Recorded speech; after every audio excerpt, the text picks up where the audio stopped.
I first went to Egypt in 2002, I went to the location where where we believe the Israelites were, and that was in the land of Goshen. And there was archaeology being done, and underneath that city was the ancient city of Ramesses, and underneath that city was another city called Avaris, and this Avaris is where there appears to be an amazing pattern of evidence for Joseph and his family coming in to Egypt.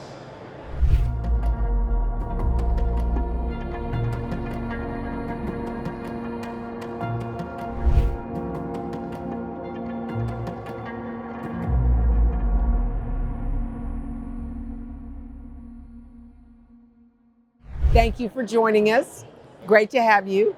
Great to be here. So I know I'm familiar with the passages. I don't recall a lot, but I want you to tell me about the passages. Yeah, patterns of evidence has been around for okay. a while. In 2002, I started going into the Middle East, searching for evidence in the Bible. And I was looking for the story of the Exodus, which is foundational. And I didn't know at that time that it would be 12 years before I actually finished the first frame. But it was a very interesting introduction to the world of the Bible, which began in Egypt. Right. And I ended realizing that I couldn't tell the whole story of the Bible in Egypt. I had to go to other places. And I ended up going to Israel, as well as to Saudi Arabia. Wow. Because there were people who were suggesting that Mount Sinai was not in the Sinai Peninsula. I've heard this. In Egypt, but in Saudi Arabia.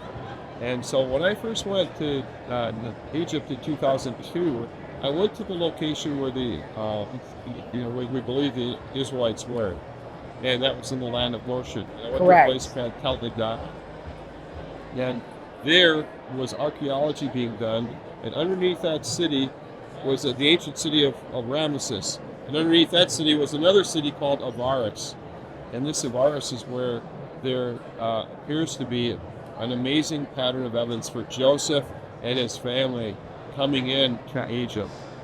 Wow, that's interesting because we've not heard of Israel being mentioned except for that stone. Yeah, well, they call it the Israel stele. Okay. It's one of its names. Yes, I actually went to that. I saw it in the museum, and then I have another one that I went to film at. And that whole story of the evidence for Israel is in our first film called Patterns of Evidence, the Exodus. Okay. That is the very first film that I made. Mm-hmm. And the second one came after that, which was called The Moses Controversy. Okay. And because people, if you go to a university, many of them say, well, there's no evidence for the Bible. We don't think Moses wrote the Bible. And so I go, well, I'm going to have to look into this. And that's when we started searching for early forms of the alphabet and Hebrew letters. And in fact, what we find out is that somebody who lived in Egypt, and in my first film, it's pretty much the same location, they think that the alphabet began in the areas where the early Israelites were. Wow. That's amazing. So you've got another, now isn't this, what about Ron Wyatt? Did Ron Wyatt, because he did some research on the Reed Sea? Yes. Okay. And so that was all a part of it. When I make a movie, I try to tell all these different points of view. Right. One of them, it was the Ron Wyatt story, because he was saying, hey, we believe that Mount Sinai is not in the Sinai Peninsula, but it's in Saudi Arabia. And the reason for that has to do with where did Moses go when he ran away from Egypt. Right. And he went to live in a place called Midian. Right. The land of Midian. And so where most people place the land of Midian is not in the Sinai Peninsula. They place it in Saudi Arabia. And that's the reason why he was interested. And then he got into Saudi Arabia. I think he might have snuck in, and he was arrested. Yeah, I remember that. I remember that made big news. Correct. Because the research he was doing. Yeah.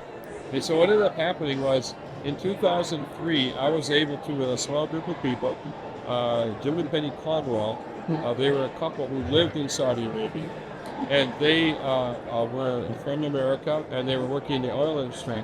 Well, they were the ones who were actually going to those locations, doing a lot of photography and video, and spent years documenting. And that footage would come out, and that was that's where a lot of people got the photography of this location, a place called Jebel Alaz. And so I ended up going with them, Jim and Penny Caldwell, back to Saudi Arabia, and Dr. Glenn Fritz, Dr. Leonard Moeller, and a few others. We all went to there just so we could, see it for ourselves. But it turned out to be kind of a difficult trip. And when I left the country, I didn't leave with any of my footage. And so everything was confiscated. Yeah. Wow. So what project are you working on now? Well, right now we're working on something called the Israel Dilemma. Okay. And when October happened, the attack in Israel, yes. I stopped what we were doing and we shifted over to work on telling the story of the historical presence of Israel in the land. And in order to do that, I needed to find a pattern. Every one of the patterns of evidence films has a pattern. So what we were searching for in this case was, it says Moses wrote that there was a covenant that the people made with God. Right. And in that covenant it said that you will become a kingdom. So we need to look for it. Was there a kingdom in Israel? Right. It says, but if you break the covenant, which you will, that kingdom will be destroyed. Can we find a kingdom and then can we see if it was destroyed? It says that you will be scattered to the nations. Right. And you will be persecuted, but in the future you will return to the land. And that's what we were looking for. And so the very first part of that investigation starts to take us back earlier in time when the nation just began, and we start finding the kingdom of David. Right. And then we see the kingdom of David is destroyed, and then you've got Nebuchadnezzar, and they're coming in and destroying it. And the reason they're doing this is because they stopped obeying God, and they broke the covenant. Right. And then this next film, that first film was called The Israel Dilemma: Ancient Prophecies. It's loaded with evidence for the story of the Bible and the nation of Israel. I can't wait to see this. This is one of the issues that I study, because the kingdom of God is comprised of two nations, the southern kingdom and the northern kingdom, the kingdom of Israel and the kingdom of Judah. And because the northern kingdom under Jeroboam, because you remember Rehoboam and Jeroboam, they were both kings. Jeroboam oversaw the 10 northern tribes. Rehoboam, the 2 southern tribes. Rehoboam raised the taxes on the 10 northern tribes. They said, we're not having it. And so they said, Jeroboam said, built his 2 golden calves, one in Samaria and the other one in Dan, and said, "Hear, O Israel, is your God." Wrong answer. That's not the one. But all that to say is, Sennacherib came in from Assyria, scattered the 10 northern tribes, and then, 150 years later, then Nebuchadnezzar comes in and takes over Judah. But the Jews come back from Babylon. The 10 northern tribes are still out there somewhere, waiting to come home. So that's what these films are looking for, is can we see evidence of that? And then the second part of it is, the destruction of Jerusalem, all the way to the return of the Israelites, the Jewish people in 1948. So the Israel Dilemma it's a 2-part film. The first one we've made. Right. We have a nonprofit foundation, Patterns of Evidence, foundation.org. And if people want to learn about these films and get them for themselves or sign up for biblical archaeology, they can go to patternsofevidence.com. Perfect. Thank you so much. Well, you're welcome. I so appreciate you taking the time and coming over here last minute. Yeah. Well, I'll just say one thing. We have one other movie that's coming out that's Patterns of Evidence for America. It's called interesting. The American Miracle. The American Miracle. It's going to be in theaters on June 9th, nationwide. Is that who George Washington is next door at the booth? That's right. And so if people go to AmericanMiracleMovie.com, AmericanMiracleMovie.com, they can learn about this movie that's coming out, which is very important for us right now. Absolutely. Thank One you. of my favorite friends of George Washington's was Haim Solomon, who was a wealthy Jewish banker. He bankrolled the American Revolution for Washington and died without a dime to his name. He was an Orthodox Jew from Poland of Sephardic descent, which is my family's. Yes. Sephardic, yes, my family's of Sephardic descent, also Jewish descent.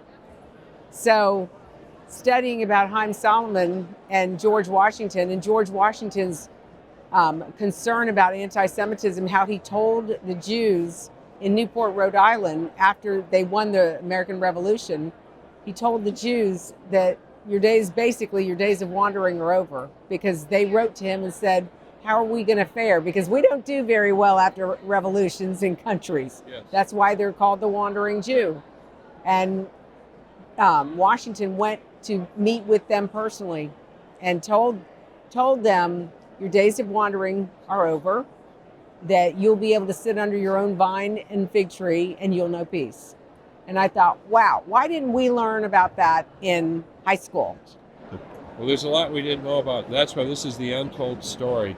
And I can't wait to see it. Yeah, June 9th, AmericanMiracleMovie.com. Thank you. Thank you for taking the time.